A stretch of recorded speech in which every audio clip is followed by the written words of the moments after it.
अभिवादन स्वीकार करिए एकलव्य शर्मा का। आज हम चलेंगे वहाँ जहाँ भगवान शंकर ने पांडवों को दर्शन न देने के लिए बैल का रूप धारण किया। आज हम चलेंगे वहाँ जहाँ भगवान शंकर ने अपने शरीर को 5 भागों में बांट लिया। आज हम चलेंगे हिमालय की गोद में बसे 12 ज्योतिर्लिंगों और उत्तराखंड के 4 धामों में से एक भगवान केदारनाथ महादेव की यात्रा पर। सोनप्रयाग मार्केट से होते हुए हम सीधा पहुँचे रजिस्ट्रेशन काउंटर पर। ऑनलाइन रजिस्ट्रेशन में बहुत सी फॉर्मेलिटीज़ होने के चलते हमने अपना रजिस्ट्रेशन यहीं कराया और केवल 40 सेकंड में हमारा रजिस्ट्रेशन हो गया। रजिस्ट्रेशन की प्रक्रिया पूरी होने के बाद हमें उत्तराखंड टूरिज्म डेवलपमेंट बोर्ड का बैंड दिया गया। बैंड पहनने के बाद हम सभी फैमिली मेंबर्स ने एक औपचारिक तस्वीर खींची। यहाँ से हम निकल पड़े सोनप्रयाग टैक्सी स्टैंड की तरफ, जो कि रजिस्ट्रेशन काउंटर से लगभग 600 मीटर की दूरी पर स्थित है।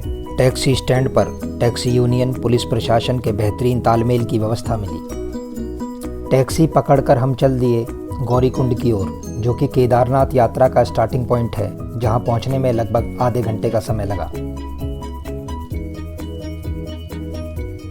गौरीकुंड से यात्रा की शुरुआत में ही आप पिट्ठू या घोड़े ले सकते हैं। पिट्ठू के लिए आपको अपने वजन अनुसार 8,000 से 12,000 व घोड़े के लिए आपको 6,000 से 8,000 रुपये अदा करने पड़ेंगे। हमारी आपसे अपील है कि बहुत आवश्यक होने पर ही घोड़े का इस्तेमाल करें, क्योंकि यात्रा का असली आनंद पैदल यात्रा में ही है। गौरीकुंड मार्केट से आप हल्का खाना खाकर व ज़रूरी सामान लेकर यात्रा की शुरुआत कर सकते हैं। यात्रा की शुरुआत से ही ऐसे बहुत से झरने आपका स्वागत करते हैं। यहाँ बहुत एडवर्स क्लाइमेट होने के कारण यह मंदिर केवल मई से अक्टूबर तक ही खुलते हैं। वैसे तो ये ट्रैक इतना हाई ऑल्टीट्यूड ट्रैक नहीं है, फिर भी 5 वर्ष तक के बच्चों को यहाँ ना लाया जाए, और यदि आपको AMS की दिक्कत है तो आप इस ट्रैक को अवॉइड करें, क्योंकि वर्ष 2022 में लगभग 84 लोगों ने हार्ट अटैक के चलते अपनी जान गंवाई है। जैसे जैसे सफ़र आगे बढ़ता जा रहा है, स्टेपनेस भी बढ़ती जा रही है और शरीर में बहुत थकान आती जा रही है।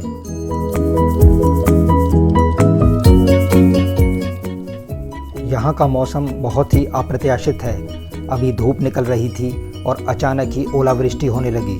हमें रेनकोट तक पहनने का मौका नहीं मिला।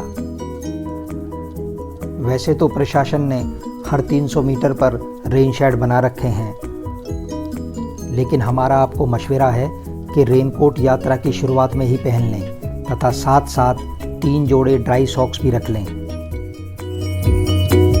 बारिश के बाद झरनों में पानी की गति और भी बढ़ जाती है। वैसे तो प्रशासन ने जगह जगह पॉलीथीन ना इस्तेमाल करने की अपील की हुई है, लेकिन लोगों के कानों पर जूं तक नहीं रेंग रही। घोड़ा खच्चरों पर उत्पीड़न करने वालों पर पशु क्रूरता अधिनियम के तहत कार्रवाई की जाएगी के पोस्टरों से सारा ट्रैक कटा हुआ है, लेकिन घोड़ा चालकों पर इसका कुछ असर नहीं पड़ता।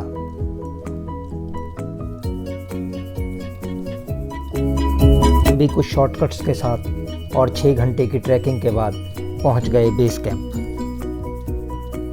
बेस कैंप से केदारनाथ मंदिर की दूरी लगभग 2 किलोमीटर है। अगर आप बिल्कुल रॉ एक्सपीरियंस लेना चाहते हैं और आप सोलो या फ्रेंड्स के साथ ट्रैवल कर रहे हैं तो आप कैंपिंग कर सकते हैं। यदि आप फैमिली के साथ हैं तो आप होटल स्टे ऑप्शन को ही चुनें। हर 2 किलोमीटर पर एडमिनिस्ट्रेशन द्वारा निःशुल्क स्वास्थ्य सुविधाओं के लिए कैंप लगाए गए हैं, जहां आप मेडिकल इमरजेंसी के दौरान सहायता प्राप्त कर सकते हैं।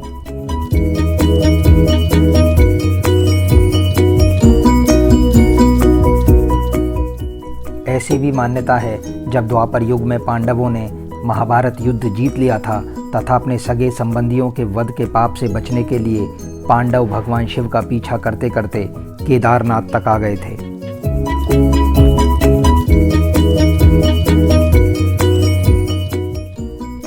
तब भगवान शिव ने पांडवों से छिपने की नीयत से बैल का रूप धारण कर लिया, जिन्हें भीम ने पहचान लिया तथा अंतर्ध्यान होने से पूर्व ही भोलेनाथ की पीठ पकड़ ली थी।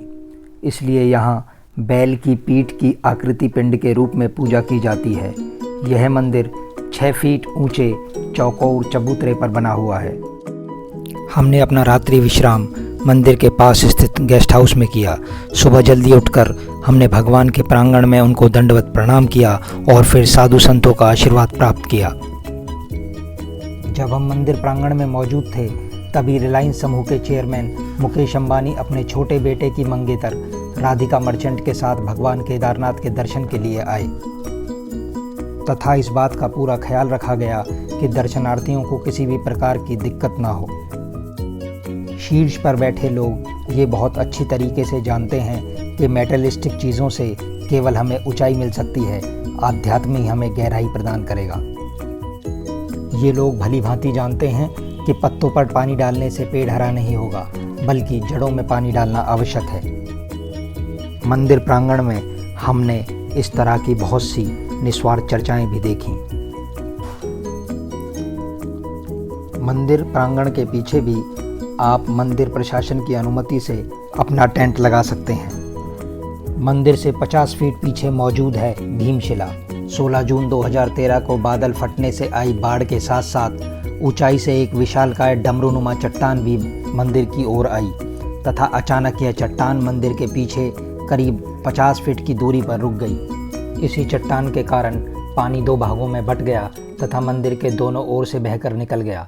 इस समय मंदिर में लगभग 400 लोग शरण लिए हुए थे। यह आज भी रहस्य बरकरार है कि मंदिर की चौड़ाई के बराबर यह शिला आई कहाँ से और किसने इसे मंदिर के कुछ दूर पहले रोक लिया।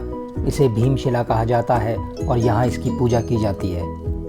मंदिर पुजारी यह मानते हैं कि यह मंदिर पांडवों ने बनवाया था तथा भीम ने अपना गदा गाड़कर यहाँ मंदिर की रक्षा की है। मंदिर से लगभग 50 मीटर पीछे है केरल में जन्मे हिंदू धर्म का पुनरुत्थान करने वाले, संपूर्ण भारत की पैदल यात्रा करने तथा चारों दिशाओं में 4 धामों की स्थापना करने वाले भगवान आदि शंकराचार्य की समाधि। हिंदू धर्म का सर्व समाज शंकराचार्य द्वारा नियुक्त चारों मठों के अधीन है। हिंदू धर्म की एकजुटता और व्यवस्था के लिए चारों मठों की परंपरा को जानना आवश्यक है। गुरु शिष्य परंपरा भी इसी के अधीन आती है। स्थानीय लोगों का मानना है कि भगवान शंकराचार्य ने केदार धाम में ही महासमाधि दी थी।